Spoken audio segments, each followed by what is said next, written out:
Ano po ang lagi niyong dasal para sa sarili ninyo? Ano naman kaya ang laging dasal para sa inyo ng mga taong tunay na nakakakilala at nagmamahal, nagmamalasakit sa inyo? Pwede niyong itanong, Father, magkaiba pa ba yun? Pwedeng magkapareho kung tahasan mong sinabi sa kanila, friend, brother, sister, ma, pa, anak ko, ito nga para sa akin ang ipagdasal mo.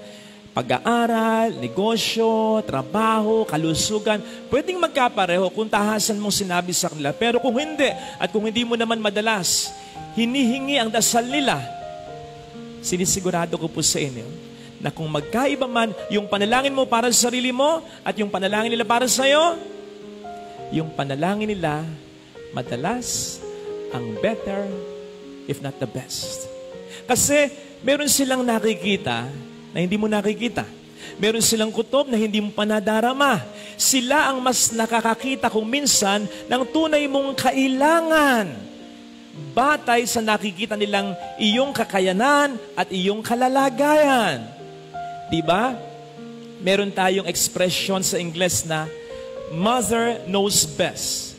I think same thing can also be applied to or with people who know us best and who want for us the best.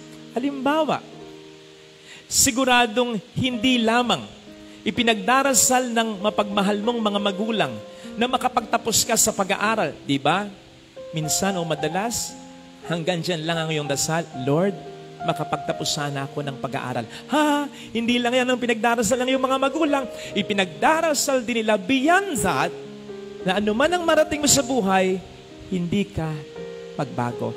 Na manatiling nakasayat pa rin, nakatapak pa rin sa lupa ang mga paa mo. Hindi lamang ipinagdarasal ng kapatid mong may tunay sa iyong malasakit na makapag-asawa ka na sapagkat nagkakaedad ka na. Diba? Madalas yun lang ang dasal mo, Lord, jowa. Lord, boyfriend. Lord, asawa. Pero sila, hindi lang yun ang ipinagdarasal sa'yo. Ang tunay na kapatid na may malasakit, ipinagdarasal din niya na makatagpo ka ng lalaki o babae na tunay na magmamahal sa'yo. Naalala ko tuloy yung post ng isang kapatid yata ayon sa Facebook. Ang sabi niya, sa mga manliligaw ng kapatid ko, paalala lang, nagdadabog yan pag inuutusan. Hindi ko tuloy alam kung kanino concern, sa kapatid niya o sa manliligaw ng kapatid niya. Hindi lang ipagdarasal ng ex-boyfriend o girlfriend mo na tunay na nagmamahal sa iyo, bagamat hindi kayo itinakda para sa isa't isa, na makamove on ka na. Ipagdarasal din niya beyond that, na makakita ka ng tao na mas magmamahal sa iyo higit pa sa pagmamahal na naipakita niya, yung karapat-dapat sa pagmamahal mo. To the extent na ipagdarasal ng ex mo na kahit maging masaya ka sa feeling ng iba. Kaya the best sa mga taong ganito, kasi the best para sa atin ang kanilang gusto at ipinagdarasal nila ito. Sinabi ko po ito kasi sa ating ebanghelyo, narinig natin ang the best na kagustuhan para sa atin ng ating Panginoong Hesukristo. Sa ebanghelyo, nagdasal siya para sa atin.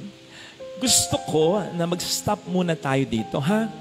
Gusto ko na kung papaano sanang kinilabutan ako ng pagnilayan ko ito, ganun din sanang maging epekto sa inyo. Pinagdarasal ka ni Jesus. Di po ba madalas, naisip natin, tayo nagdarasal sa Diyos? Okay yun.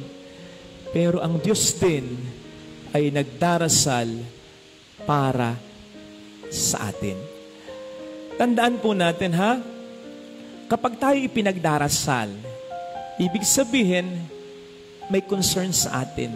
O baka nga tayo ay higit pa sa concern, minamahal. Kaya po, lalo na sa mga kasama natin sa live stream, o kahit yung mga nagsisimba dito, kung minsan hindi naman kayo nagpamisa, tapos narinig mo bigla yung pangalan mo na binasa sa pamisa, hindi naman ikaw ay nagpamisa.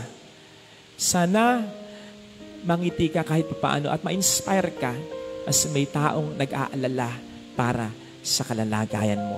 May taong may concern para sa kabutihan mo. Not just that, kapag tayo ay nagdarasal sa Diyos, ibig sabihin, we want the best for this particular person. Kasi whenever we pray for someone, it's like telling God, Lord, you know how much I love this person. Ikaw na po sana ang bahala sa kanya, O Panginoon. Ibigay mo sa kanya yung hindi ko kayang ibigay. Ibigay mo sa kanya ang the best para sa kanyang mga pangangailangan sa buhay. Di ba napakasarap isipin nun? And even better, Jesus, God is decided to give us what is best. Kasi tingnan po ninyo, kapag tayo nagdarasal, sigurado ko, may bias tayo. May bias tayo na batay sa ating gusto. Lord, ganito. Lord, ganon. Kasi yun ang gusto mo. Kaya yun yung pinagdarasal mo. Okay lang yun, ha? Okay lang yun. Ang magandang maisip natin, ha? May mga panalangin tayo na batay lamang sa ating gusto, nakakalimutan natin o hindi natin alam sa panalangin kung paano sasabihin yung mga tunay nating kailangan. At alam ng Panginoon yan.